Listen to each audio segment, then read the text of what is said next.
welcome back. I'm Helen, therapist, author, and your host of the I Don't Think We Talk Enough About podcast, where I'm joined weekly by such wonderful guests who bring their warmth, wisdom, and expertise to those topics that I feel we need to talk about more. And today I welcome Josh Connolly, a resilience and wellbeing coach and breathwork practitioner whose story has really touched me. Josh is the author of the incredible book, It's Them, Not You: How to Break Free from Toxic Parents and Reclaim Your Story. And gosh, has Josh achieved this. His story is so inspirational, and I've invited him here today to share with you how growth through and from dysfunctional families is possible. Josh, welcome. Thank you. It's very nice to sit and listen to that. Yeah, good to be here. Yeah, I wonder what came up for you as I was reading that. I guess a couple of things. You have like quite a gentle, soothing voice, right? So I felt tended to in the way that you said it. Okay. Well, thank you for sharing that. I was so touched by your story from kind of two perspectives. One being a therapist and obviously doing a lot of work with people who have come from families that aren't a fairy tale, that have come from families that haven't given them what they've needed. And then also touched me as a parent, and I'm a parent of 3 children, and I know you're a parent now, and I was very moved by your story through that and what your journey from what you went through as a child, your inner child, coming through to being a parent yourself and the healing journey you've been on. It's really remarkable. And I said before when we were off camera, this community needs more realness and talking about the things that so many people, we were saying, scared to talk about. But you're not scared, are you? Yeah, or I'm not scared enough to do it. Yeah. Yeah. I think the fear is there sometimes, right? Okay, no, I get that. Yeah. I get that. But that feels like part of my calling is to stand up and boldly stand in the power of what I believe. Yeah. Yeah, and boldly, I like that. And you bring such lived experience where there's a reality where people can trust in that you know you're coming from a place that you know what it felt like. And I know everyone's story is different, and that's really important to hold an awareness of this. We're not saying just because you did it, everyone can. But what you're saying is there's hope, and let me show you how. Yeah. And that's beautiful to witness. So I appreciate your work in this space a lot. It must be helping just so many people. Yeah. Look, I get a lot of nice messages about the impact that it's had on people. Good. But I think a lot of people have not had much space for truth. If you've grown up in any kind of dysfunction, if you've grown up in a difficult environment, I think you are taught from a very young age to not have your truth. You see your truth upset people a lot as a child.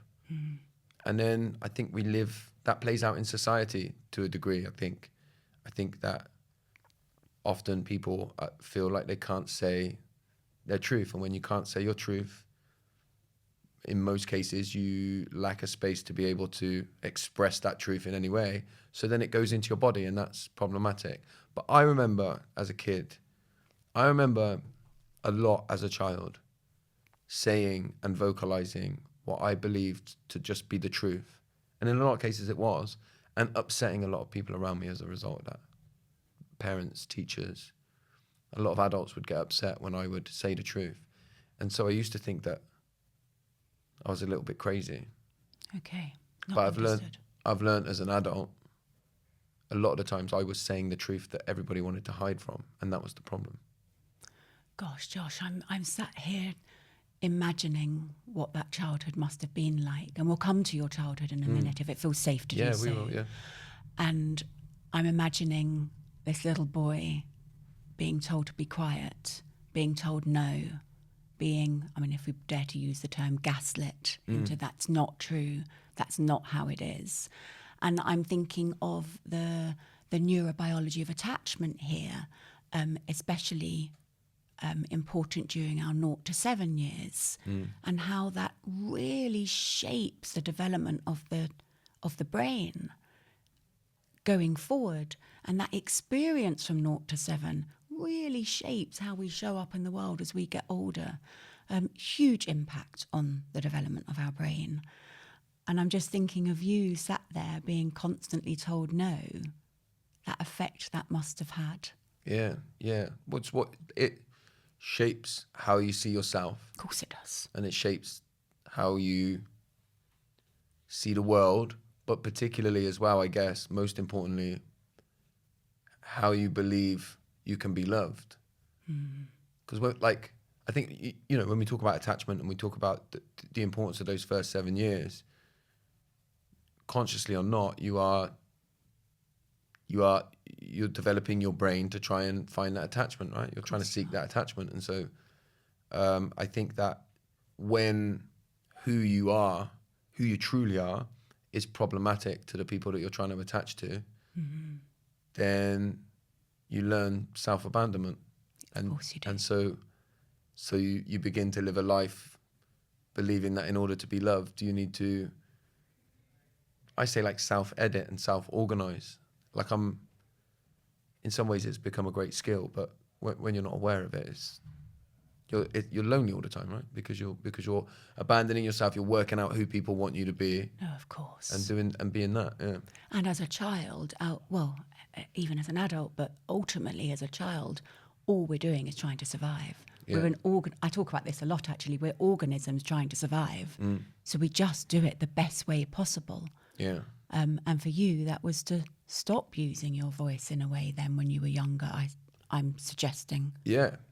As a child, I began to organize, to edit, and I don't think this was conscious, but to practice being versions of myself that the people around me accepted. Accepted, wanted you to be, expected. Yeah. Yeah, exactly, all of that. Yeah. Josh, before I dive in, because I've got so many questions, I have to remember this isn't a therapy session. I'm sorry. No, but listen, I'm down, by the way. I am safe enough in myself now to be able to navigate any questions. I know. It's never happened before, but if I felt uncomfortable, yeah, of course. I'm safe enough to navigate out of it.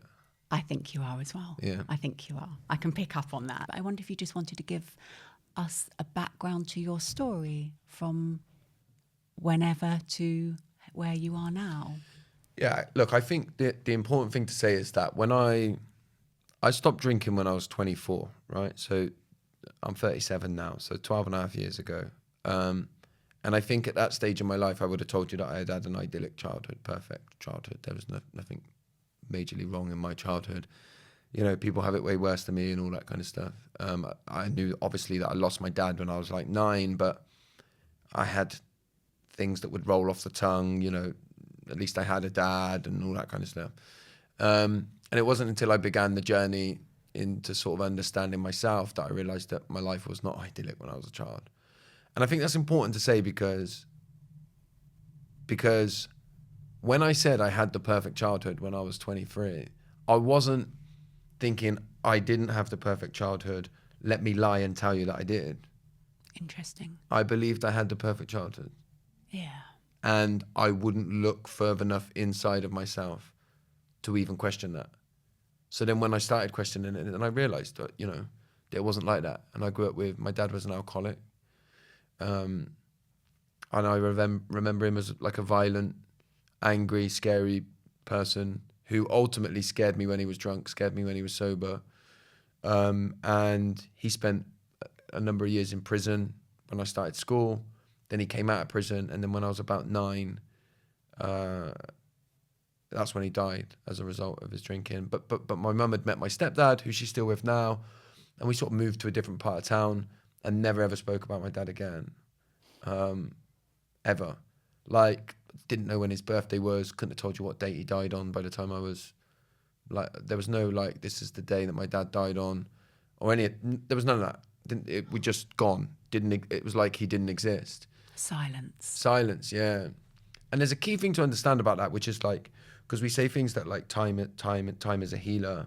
Time gives the opportunity to heal, and I think sometimes time creates enough distance to feel like we've healed somewhat, so that we can start to do the next part of it.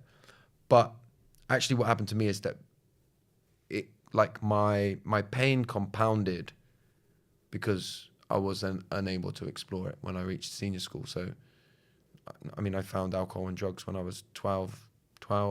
I started smoking cannabis. I was going to say, was it around 12 to 14? Because Yeah, that's 12. often, yeah. Yeah. And here's my truth.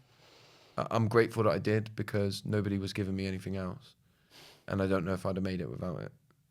And I think that might sound a little strange to people. I'm certainly not advocating for 12 and 13-year-olds to use it, but what I'm saying is that I had nothing else. Nothing else. And when you say nothing else, what you mean is? Nothing to soothe my pain, to deal with the ways that I felt. Exactly. Yeah. So your body, again, trying to survive. Yeah. Found a way. You started smoking, started drinking, and your nervous system said, this feels good. Yeah, exactly. Yeah. This is soothing. Yeah. And it doesn't consciously say, is this good for me? Yeah. It doesn't have that. And even, like, I wasn't stupid, so I'd known what had happened to my dad. And there was little or no, or it felt certainly like there was little or no consequences when I was younger. The only consequence I could see is that everything went away when I did it. There was no prefrontal cortex. Yeah. You had another 10, 12 years yet before that could... Well, interesting, as you say, because it was 24, 25 when you... Yeah, maybe there's something in that, yeah. Well, as a therapist, I'd say there definitely is. Yeah. You know, how interesting, because the teenage brain just isn't fully developed. What we call our executive functions of our brain just isn't developed. Yeah. So we don't have that rationale, that reasoning, that parenting brain. It's just not there. Yeah. And that doesn't fully develop until we're 25, 26. But I would even add to that in some ways, rationally, what I was doing made sense as well. To a 12-year-old brain, yes, it absolutely did. Yeah. There wasn't another way. No. And I think that the level of pain that people experience, you find a way to deal with it, right? So that's what I did. But as a result of that, in some ways, from the age of about 13 to 15, maybe even a little bit older than that, my life was chaotic when I look back at it. Okay. I was involved in like drug dealing and like fighting and violence and all that kind of stuff. And if I'm being gut level honest, don't remember feeling like I hated my life then. Life was all right. Life was all right. I had something. I had meaning. I had purpose. Yeah. And I think like one of the things that is not really talked about is when I got involved in what you would probably call gangs now, but it didn't really feel like gangs when I was in it, but that's arguably what it was. Like, I would have gone to the edge of the earth for the people that I was hanging about with. I was always really loyal, very caring, and very driven. But because I didn't have like a home I did have a home. Let me premise that by saying my mum had met my stepdad, and we had a safe, functional. That's probably not the right word. We had a safe, more functional home, right? About as functional as family homes probably are in Western culture, right? But because of what had happened to me and the fact that nobody had helped me explore it adequately, I felt like I didn't have a home. I felt lost at home. I was terrified of showing any true emotion through fear of upsetting my mum. I didn't want to upset my stepdad because I thought if I become too much of a problem, he'll go and then I've no idea how we'll live. So I was like carrying all of that from the age of like maybe 10. So I had all of these amazing qualities, and I was giving them in the wrong place. And our juvenile prisons are full of young boys and girls with amazing qualities. Yes. Who have lost their way and have been failed by society, and we sort of we punish them. I'm really glad you mentioned that, because And I'm really grateful you sharing your story there. But you hinted at it before, and then it seemed very prevalent then. Society.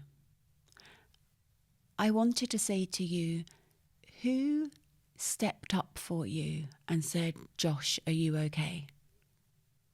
Is everything okay? In my life? Yeah. Nobody. From teachers, from, that kind of looking at the bigger picture of what's happened to you to cause this, as opposed to why are you doing this? It's that what on earth's happened that's created you to lose your way here. And that's the society element, isn't it? Yeah, and the reality is that nobody did. No, so you found safety in that peer group. Yeah, of course and I did. They did provide safety. They provided... You belonged. Exactly. You felt like you belonged. Belonging, purpose. Exactly. Selling drugs, gave me a purpose, gave my life meaning. I felt like I belonged, like I was part of something. Yeah. So and I searched for that a lot through my life. I searched for that for a lot through my life. I went from gangs when I was younger, and then I was involved in football violence when I was like a young adult, late teens, early 20s perhaps. But it's the same thing, purpose, meaning. I was searching always for a dad. So I was always attached to the top person in whatever space I was moving in. Interesting, yeah. Because I wanted, to impress a man. Because I think that I never knew, still don't, I've done some work around it, but I never knew what it was like to love a man. I never had the love of a man. So when I was 19, I knew how to care for a man by saying, if anybody fights you, I'll fight them as well. Yeah. So I got your back. Yeah. But I didn't know how to emotionally or in any other way care for a man or allow a man to care for me. Because I've never done it. And it sounds like you didn't have healthy examples of it around you, maybe in aunts and uncles or other relationships around you. No. And I've my stepdad is an amazing man, in particularly with, taking my mum, taking us children on when he met my mum and stuff. And my mum and my stepdad are still together. But my stepdad is very different to me. Okay. Yeah. My stepdad doesn't understand emotions. He doesn't do emotions. So he doesn't know how to go and meet somebody like me. No. He still really probably doesn't now. Not emotionally. And by the way, I think he's the most common man in our society. I'm just going to say, I think it's a younger generation coming through now that's seeing the males, not everywhere, but in some circles it's beginning to shift, isn't it? Yeah. That's why you're such a great example to go out. Do you talk to young men in your role? I've done quite a lot in schools. I don't do as much now, but I used to be in a school at least once a month, talking to young people. Because as you were talking, I was thinking, you need to be on stage at schools talking to these boys. Yeah. You need to be working with them in groups. They need this kind of role model. Yeah. That there is a way through.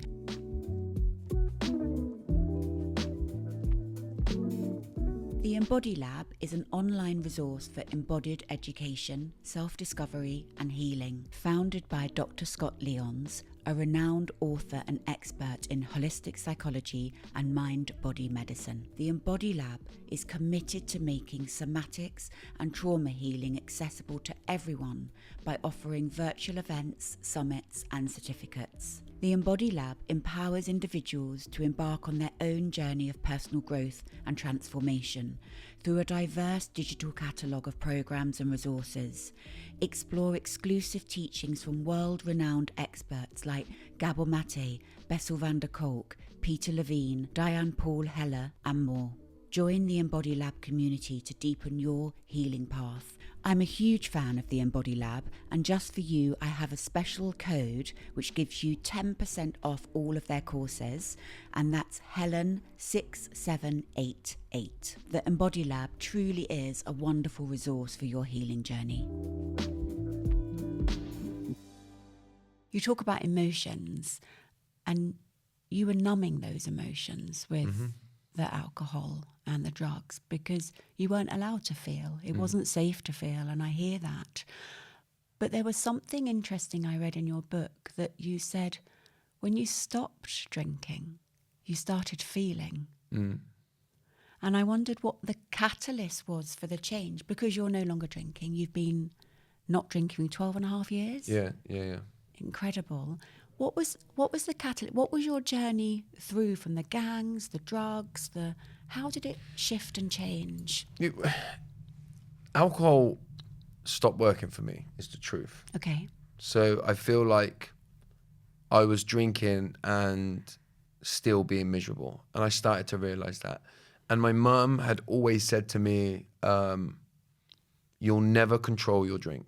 You'll never control it. She said, I watched your dad try and try and try. You will never control it. She said, if it ever becomes a problem, your only option will be to stop it entirely. That'd always been my mum's advice.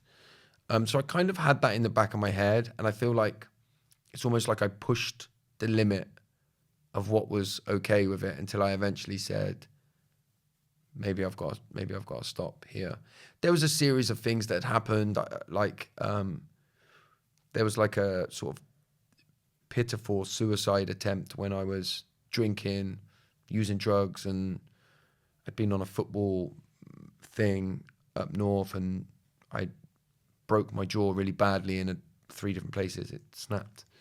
And I tried to end it there. And then so it was within about 6 months of that. Okay.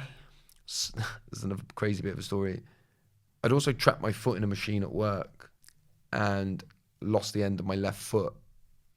Gosh. So I was going to get a pet. I'm laughing because I still play football in that. Like, it didn't really dramatically change my life. But I was in a lot of debt at that stage of my life. And I was going to get a big payout for my foot. And it was all like, you're going to clear your debt and everything's going to be all right. But I knew, it was actually my best mate said to me, when you get that money, you won't clear your debt. Okay. He said, you know that, don't you? And I knew he was right. And I think that became the catalyst of like thinking maybe I need to do this. And I was drinking, the last day I drank was the 13th of May, 2012. And the landlord of the pub that I used to drink in was a compulsive gambler at the time who was about 18 months free from gambling. Okay. And he took me to a 12-step mean the next morning. Amazing. Yeah. We need that help, don't we? Yeah. We need someone journeying with us. Yeah, someone that's tread the path before to remind us that we can walk through it. Yeah. And then 11 years on, you wrote a book. 12 years on, you wrote a book. Yeah. Yeah. And what about? I'm going to hold it up for the camera. So, powerful title. It's them, not you. How to break free from toxic parents and reclaim your story. Can I just read the opening? Because I think it was so inspirational. Yeah. It starts with, who am I? Big, deep question. Yeah. I have faced my own struggles. I was in a lot of darkness for most of my younger life. There were fun times and good memories during it too, which you've spoken about already. So it wasn't easy to see at first. With the darkness, I simply took it as part and parcel of life. I didn't know any different, really key, and didn't know how to navigate it. So I just ignored it, which so many of us do. I thought that I was broken and that the dark parts of me were to be bypassed and avoided at all costs. I began my healing journey over 11 years ago, and through it I have learned that this way that I am is the very thing that gives me the power to explore my darkness. I'm going to make an assumption now, being very grateful for that healing journey. Yeah, most of the time, yeah. No, go on, because I think, what a story, and where you are now. You're not in gangs, you're not fighting, you're not dealing drugs, you're not smoking, you're not drinking. You're now married with children. Yeah, loads of children. Tell me. I've got 6 kids. Josh. Yeah, I've got 6 kids, yeah. So I had my first daughter was born when I was 18. So when I was still drinking. Okay. So I had 4 children in my previous marriage when I was drinking, and that marriage ended maybe 6 months before I stopped drinking. Right. And we had 4 kids. And then I've remarried. I've got 2 children now. So 6 children. So yeah, they're 18, 17, 13, 12, 8 and 6. Yeah. That's amazing. Yeah. Gosh, what a rich, full life of Yeah, bringing I mean, a new it comes generation. With it comes with this. It comes with Well, a I've got lot. 3, so Yeah. I'm thinking 3 is a lot. So 6, yeah. But I feel like they're an element to why you're on this journey of having what we in therapy term as breaking generational trauma Yeah. and breaking generational cycles. Yeah. And what I think is really interesting with you is I'm interested to know how the self-awareness came about, because you're so honest in that when you were in it, that you were enjoying it. There wasn't a level of this is wrong or I need to get out of this. But so that journey of moving towards self-awareness and noticing, I wonder if that really came from the catalyst of so many children or... Yeah, I think so. I think like when and I think I wrote about it in the book, but when my first daughter was born, I remember distinctly feeling like I won't be able to show up to this. Okay. And to be fair to me, I think if we're being, again, because I'm always all for gut level honesty, at 18, I wasn't. You're very young. Yeah, and I was, I was a reckless, I didn't have a job or anything when Gracie was born. So, so I couldn't show up to it. And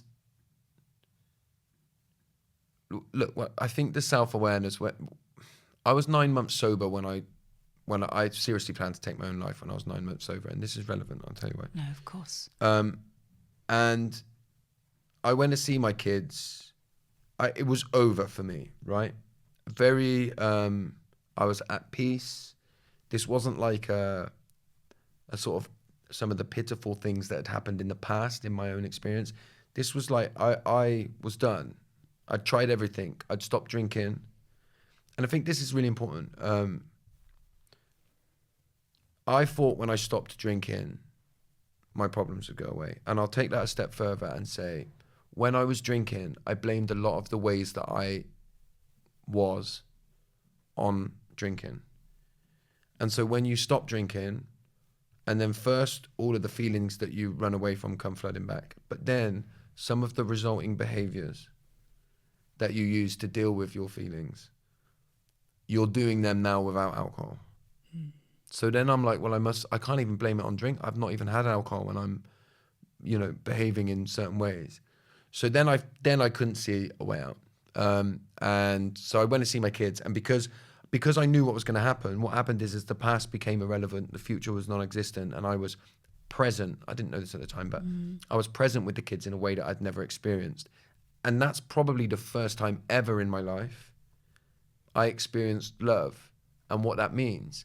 Because I've always known rationally, I think a lot of men experience this, I've always known rationally that I loved my kids, but I don't know if I'd ever felt it until that point. Because a lot of my life, I'd done what I think a lot of people do, by the way, which is see a situation, understand what experience I should be having in this situation, and then playing up to that. Yeah. So I would go, this is a happy moment. I know how I act when I act happy. This is how I act happy. So love was the same. I love my daughter. What does love mean? Well, that means I kiss her and I cuddle her and I tell her I love her. But feeling it, actions. you have to be connected to your body. Of course. So I think from that weekend, what happened is after that weekend, I became committed to truth. Because what I realized is that there's nothing wrong with me.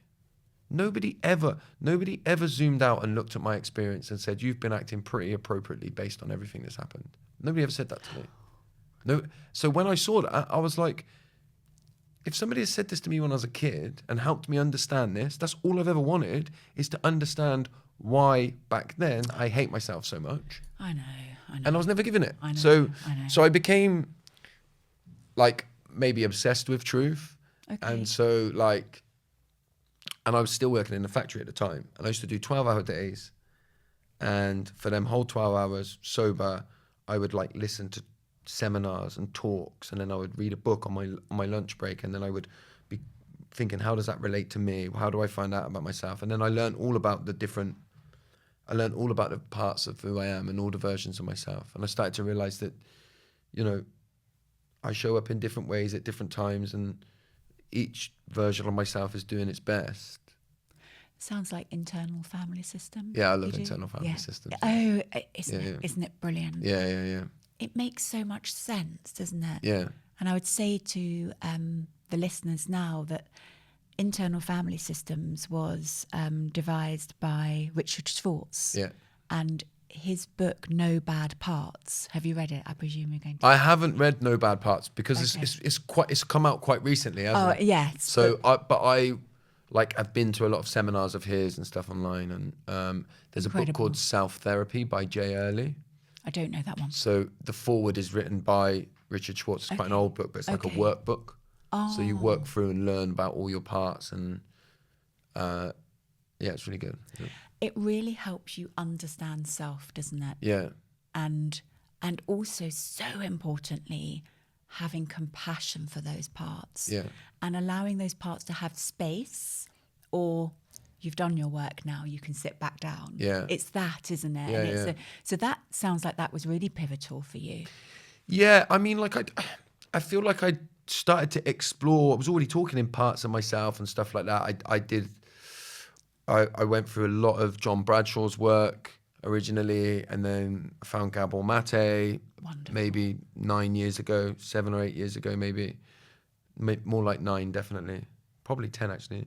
And sort of like went through his work, and then like Alice Miller. Oh, beautiful book. Yeah, the drama of The Gifted Child. Yeah. I mean, absolutely resonate. We'll link that in the podcast, actually. Going through all of that, reflecting on all of it, like I started to understand myself. And I think that, not to go off on too much of a tangent, but I think that on a sort of policy and societal level, those types of people are not listened to enough, because if they were, the solution is simple, and it's that we should adequately fund and support children and people that look after children. And in our society, we don't remotely do that at all. I hope that changes. I hope so. I do, and I'm thinking of, it's reminded me of Freud's work way back, where he had to stop talking about his work and beliefs because he would have been shunned from society. Yeah. And it's just, we actually need people to keep talking. Yeah. And you're doing that so well on your Instagram. It's just, for anyone who's not following Josh, do, because you're really, really open about how we all need to be doing better. Yeah. And as you said so beautifully, if someone had just said to you, I completely understand why you're doing what you're doing, what a difference that would have made. Yeah. I remember reading, I can't remember whose book it was in, but I remember reading that somebody who had struggled with addiction and gone for therapy, and their therapist said to them in one of the first sessions, they told them all of the terrible stuff that they had done. I think they were a heroin addict. I can't remember who it was. Okay. But they said all the terrible stuff, and the therapist said, well, listened, and then said, well done for finding a way to keep yourself alive. Yeah, I mean, but that was like, for me at the time, like when I read that, I was like, oh, this makes sense. Like, but nobody's ever, we don't talk in that way. We don't talk in that way. And sadly, so many are so judgmental. Yeah. And it's just, as I said to you before, what happened to you, not what are you doing? Yeah. It's just looking at the layers underneath. It wasn't a choice to be that way. It was a survival. Well, it was a choice, but it's a survival mechanism. Yeah. My book, Choose You, is out now and offers you ways to prioritise you, meet your needs, say yes to you, develop a more secure sense of self where you feel you matter, learn to set boundaries, wrap yourself in self-love, find your authentic self, and ultimately choose you in the same way you would want those you love to choose themselves too. Choose You, out now. Josh, thank you for everything you shared. I want to, I could talk for hours, and we've already decided off camera that we're going to do a part 2, which is fantastic. Thank you. More to talk about your breath work and how it's so soothing and healing. And you're doing incredible work there. But I have a section in every podcast where I invite questions from my community. And I had thousands of questions come in. It always happens like this when I talk about dysfunctional families and dysfunctional relationships. It's not just families, it's dysfunctional relationships. So I picked out quite a few, but I know we're not going to have a lot of time. And these are, Josh hasn't seen these. These are just us talking about them as I read them out with him now, just to talk about his experience, and maybe I'll bring in some therapy aspects. So I thought this was an interesting one. Have you any advice for families who never actually talk about things and hold everything in, and ultimately no one's happy? So, let me give you an answer. I'm wary of advice. That's okay. Right? And I'll tell you why I'm wary of advice, because when you're talking about a family, you're bringing in a number of different people. And so when we ask the question, I guess the easy answer would be all sit down in a room and everybody have the opportunity to talk about some of their needs and what they're thinking and feeling. But that would assume that everybody in the family is willing to do that. And it would also assume that there's nobody in the family that might be actively working against that. Yes. So I think that what I think is the main thing that I have control over, or the main thing that you have control over, is yourself, how you relate to yourself and how you relate to the world. And if I recognize that and then understand that I can't change anyone else, I don't have the power to change anybody else. So then it becomes about, how do I be myself within this system that I'm operating in? How can I view everybody else within this system for exactly what they are and what they're able to give? And then make sure that my expectations meet that, and then start from there. So make sure that the discussion starts from there. The reason I say that is because there's a lot of people that aren't and won't engage in the conversation change that's needed. And sometimes I think all the pressure is put on the person that is awake enough. Yeah. And sometimes they don't deserve that. So I don't know how succinct that answer is. I think it raised some really good points, and I think it's something we as therapists share, is you can't change other people. You can only change yourself and hope that that ripples out.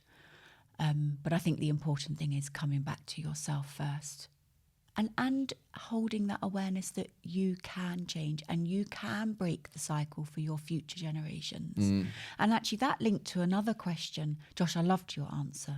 Have you heard the 6 C's, just quickly? Yeah. Yeah. I can't remember what they are. But it's you can't control it. You didn't cause it. You can't control it. Yeah.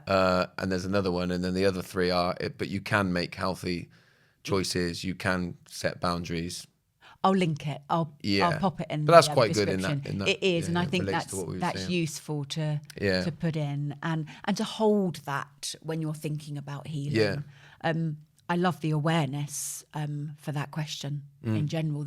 You can see that person is clearly wanting some change in the family. Yeah. And I think we overlook just how inspiring our own growth journey can be for others. Maybe not said out loud, but just those, like the drip, drip, drip, that trusting that it may just make a difference. Yeah. And that we're constantly evolving, that every day something new comes in, changes, shifts. The family dynamics aren't going to stay stuck like that forever. They will if no one changes. But if something changes in that, the whole family starts to shift. Yeah. Yeah. And if I look at the groups of people that I used to hang about with in the pubs, because I had a massive social circle, right, as somebody who was out drinking a lot. When I got sober, I essentially removed myself from that social circle entirely. But what I've found over the last 12 years is that many of them have reached out over time. Wow. And said, I think I'm ready to do something. But that comes from what you're saying. It's just I went away and modeled what could be possible. Yeah. I didn't go and ram it down anybody's throat or turn them off from it.